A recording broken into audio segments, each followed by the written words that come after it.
Hi there, this is Carol Marrock at carolmarrock.com. Welcome to Solo and Smart, offering achievable tips when growing older alone.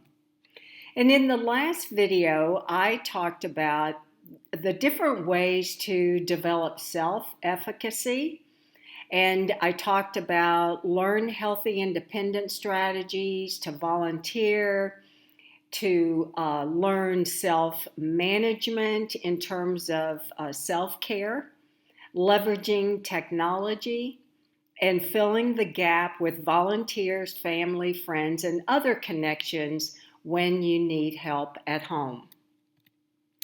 The next strategy that I want to offer is build neighborly strategies right where you live. Because if you live in a neighborhood that's located in the suburbs, likely you feel isolated and alone. However, there are some really great ways to connect with your neighbors. And a few of the tried and true methods that others have used is to first off collect contact information with those neighbors that want to become more, that want to build a relationship with you. And it doesn't have to be anything really serious. It's just that it's nice to know who your neighbors are and to stay connected with them. For example, if you start a phone tree list, each of you can spend just a few moments each week, perhaps bi-weekly, checking in on each other. So start simple, and then you'll be surprised once you build stronger relationships how they might blossom into more fulfilling ways. The next one is to connect with senior centers and your local libraries. Call them because they do get involved pretty heavily, quite frankly, with the local seniors in their area. And right now, most of them do offer online classes or discussion groups just so that people like us can stay connected and to continue a sense of collaboration, of discussion, of connection.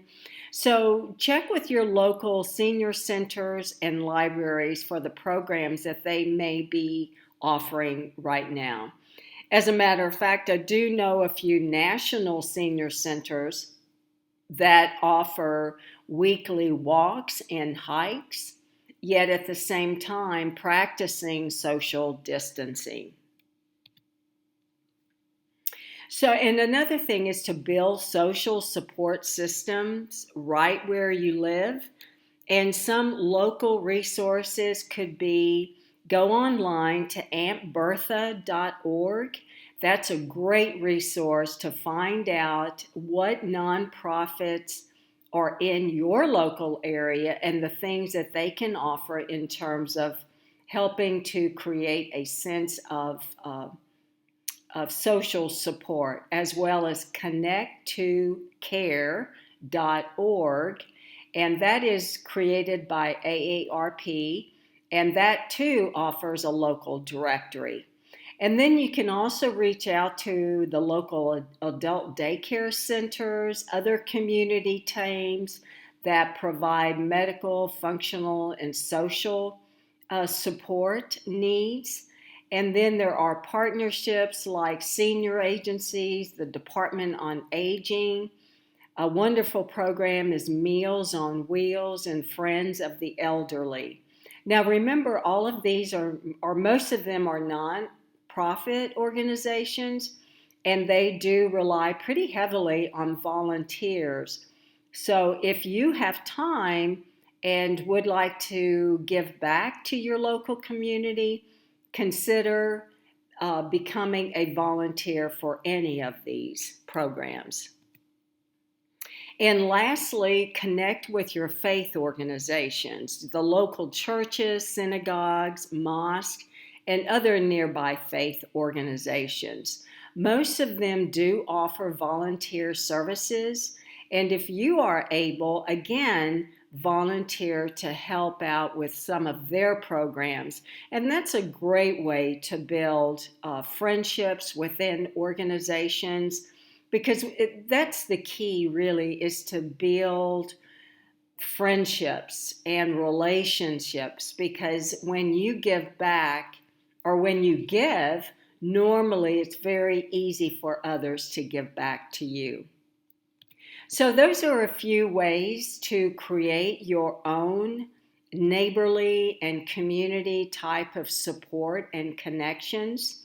So I hope that you take some of these tips and start exploring either online or even making phone calls to these local groups. Thank you for joining me. Circle back in the next day or so, where I'll continue giving achievable tips for those of us who are growing older alone. And please subscribe to this YouTube channel.